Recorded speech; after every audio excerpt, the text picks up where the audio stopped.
I've been living in this house for 3 years with my dad, and this apron was just hanging over there on the microwave. Well, I never gave it much attention because at 92 he doesn't like to have a lot of change. So I never bothered it. Well, the other day after I had made a video, Daddy came in and he handed me this apron. And he said, "Why don't you wear this apron next time?" And I said, "Okay." And he said, "I really used to enjoy wearing it." Well, he was a salesman for an oil rig company. And every time they would sell a new oil rig or a pumping unit, then the guys from his company would go out and put on a family barbecue for the company that bought their unit. And this is what my dad wore. They would either give them a barbecue with brisket, beans, and coleslaw, or they would do a fish fry with fried fish, French fries, and coleslaw, and the whole works. So this was actually my dad's, and I'm wearing it in his honor today. Now back to the recipe. Today we're going to have a spicy squash soup. This is a butternut squash. You could also use canned pumpkin, but it calls for about none of these ingredients are exact. I just try to make it so that you can understand better. But you use about a 1-inch piece of ginger root, half an onion, a clove of garlic, and a tablespoon of oil. Chop and saute that. Then cut up your butternut squash or your pumpkin. Mix 1 hot chili pepper and 1 cup of broth with it and boil that till it's tender. Then after that you mash it or puree it if you've got one of those little stick blenders. And then add a can of coconut milk and some cooked chicken. The spices today are going to be curry, cumin, garam masala, salt, and pepper. Season to taste, but if you put these in, that'll be plenty spicy. And then after it's cooked, you can sprinkle on green onions, pumpkin seeds, or peanuts or cashews, or cilantro and parsley. So let's get started. Here's our butternut squash. Isn't it a beauty? So I'm just gonna show you quickly how to cut into a butternut squash, but use a nice sharp knife. And I hit it because it is a tough squash.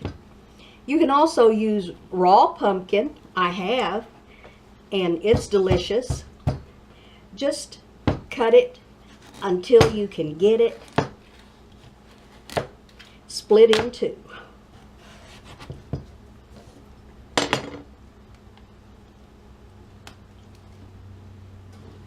Isn't it beautiful on the inside? Now cut this little seed portion off.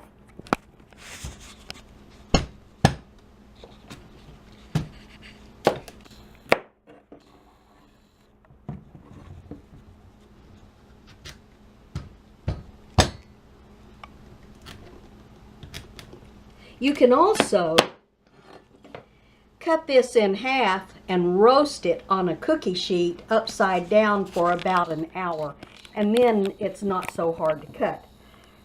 But I don't have an hour this morning to do that, so I'm just going to do it from scratch. So we'll get back to that in a minute. I want to go ahead and get the onions and the garlic and the ginger root chopped up and sauteing. It doesn't take much oil in the bottom of your pan. That's maybe a little over a teaspoon, not even a tablespoon. This is a Granny B tip I'm going to give you today too. Anytime you have garlic and onions and ginger root, chop those up first. Chop your ginger root up last, because the ginger root will help take some of that onion and garlic smell off. So you just break a piece off, and this is what I'm going to use today. I'll go ahead and peel it and slice it and put it in here, and then I'm going to start doing the squash. So we'll wait for a minute now. So here we have the ginger root peeled, and I'm just going to slice it coarsely.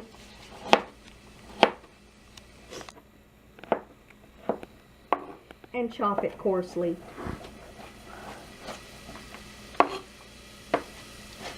Because this is going to cook down and get tender.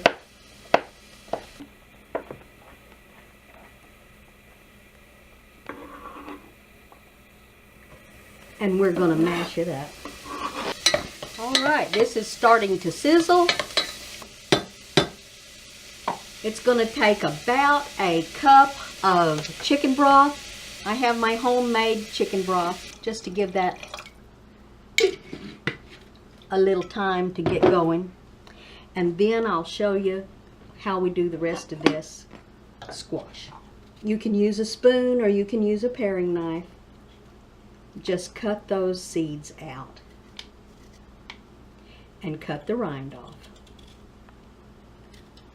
On this little piece, I'll just use my paring knife.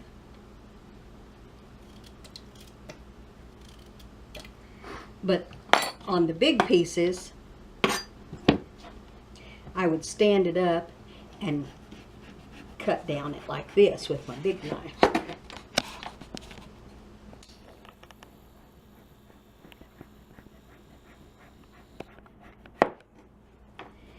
And just make sure that all the green is gone. All that green rind is gone.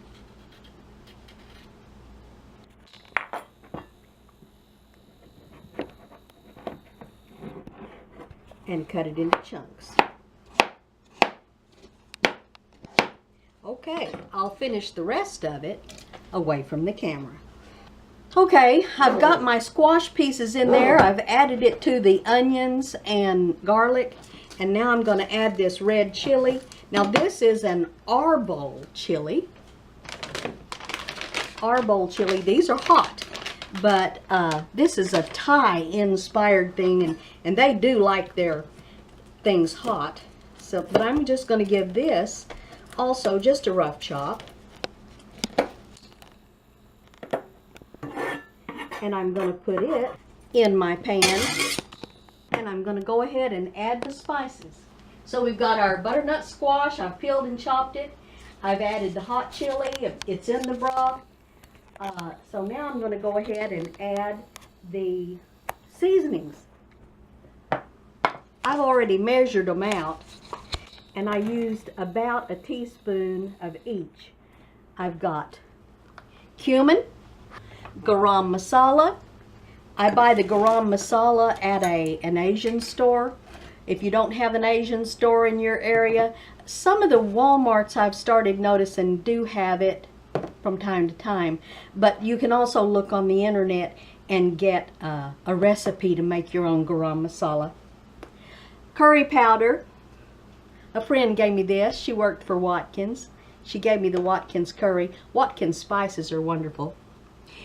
I've got salt and pepper, and like I've mentioned before, I make my own salt and pepper blend. And then, of course, Granny B's secret recipe. I always use the rainbow peppercorns if I can. So I've got all of that right here already ready. Makes it fast and easy. And we're just going to cook this for about 20 minutes until the squash gets tender. So we'll see you back in 20 minutes. Okay, we're back. It's been about 20 minutes. You can see that it's starting to get some color in there from all the seasonings. And the pumpkin, the squash is tender. So tender it won't even stay on my skewer now. So this is really nice and tender. And I do have an immersion blender. But I'm happy just using a potato masher. So we're just going to mash it up. Okay, this is mashed up now. If you want to sample it for seasoning, to test your seasoning, you're welcome to at this point. And I believe I will. Remember my little Granny B recipe from earlier?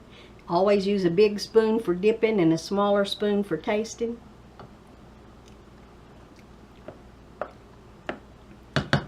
Ooh, that is getting spicy, but it needs a little more salt. So I'm going to add just a little more of this. The other seasonings are good. You can taste the cumin, you can taste the garam masala, and of course you can taste the curry. So I'm going to taste it again now. The heat is just about right, but you can make it hotter or cooler. Now that you are tasting, if you wanted to add red pepper flakes, you're welcome, or cayenne pepper, you're welcome. But the only thing we need to do now is add a can of coconut milk. I buy this at Big Lots every chance I get, because they'll put it on sale for $1 a can. Otherwise, in the grocery store, it's almost $2 a can. So we're going to put that coconut milk in there, and you won't believe how wonderfully rich and flavorful this coconut oil is going to make your soup. Now that it's to this point, all you have to do is add your chicken.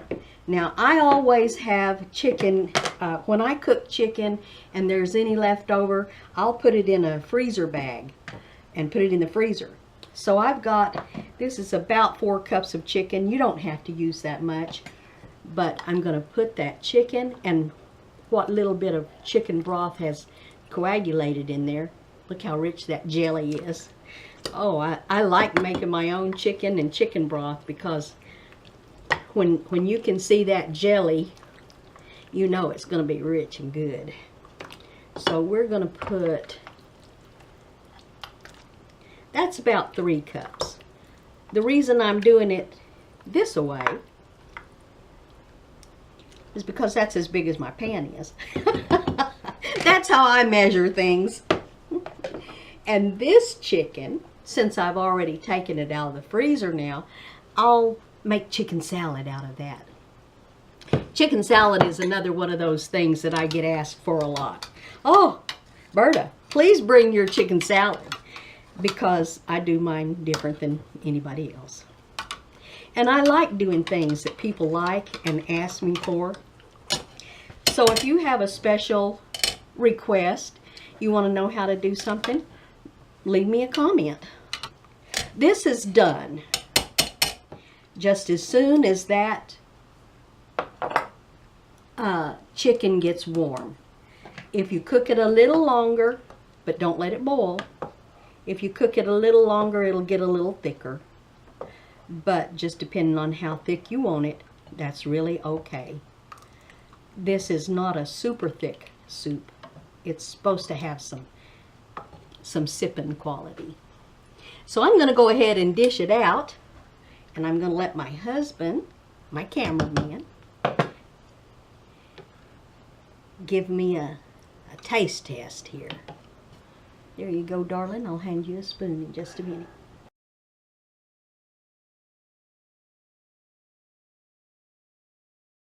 There, honey.